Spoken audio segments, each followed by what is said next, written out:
It won 11 Academy Awards and is the third highest grossing film of all time. But spoiler alert, people have always been puzzled about this scene, where Jack chooses to bob around in the freezing water and not climb up on Rose's floating debris to live to tell the tale. Was there room for Jack? Couldn't Kate Winslet have moved over just a smidge? They couldn't split that 60-40? He doesn't need an invitation. I would have shared the raft. What?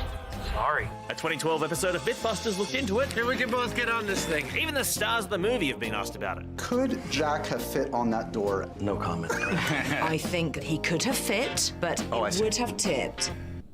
I don't know. So, to end the debate once and for all, director James Cameron has just performed some in-depth forensic experiments. 1,000, 1,000, back up. He hired 2 stunt people of similar height and weight to Jack and Rose, chucked them in a pool, and waited for the results. And it's pretty interesting. He concluded that if Jack had just hopped on the debris, both he and Rose would have perished. However, in another scenario, if Rose had given Jack her life jacket, the guy might have hung on long enough for a lifeboat to come and save him. Final verdict, Jack might have lived. Based on what I know today, I would have made the raft smaller, so there's no doubt. Did it ever bother you that Jack didn't survive? That's life. There was definitely enough room for both of them to fit on it. Yeah, well, they both should have survived then, shouldn't they? You need tragedy to make it more memorable. Would it be nice if they both survived? That's Jack's fault, not mine. If he comes there, tell him to come down and swim here, I'll pull him out. Cameron added that it was in Jack's character not to jeopardize Rose's life by trying anything too wild. You're crazy. Personally, I'm livid Jack didn't survive because I am fanging for a Titanic sequel. Think of the possibilities. Titanic 2, Sink or Swim, Iceberg in the City, Look Who's Titanic 2, or T2, Rose's Revenge. Would you give up your spot on that floating debris for the love of your life? Probably not. I 100% would. Totally. Wouldn't you? Yes. For her, of course. I'm standing here, he has to say that.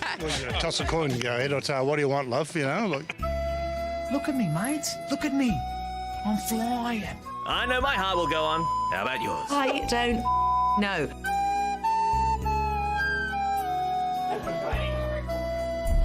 Gee. So it's settled, you know? She should have given him the life jacket and maybe they would have both survived. What if they were in a throuple? Then I guess there's no way 3 of them can fit on the debris. So then this is another danger. One person then becomes a flotation device, and then the other two jump on. Either way, it doesn't end well. No. And they do know this isn't a documentary, don't they? I get that the Titanic bit was real, but this bit, how else is it going to end? You know, needed it for the story.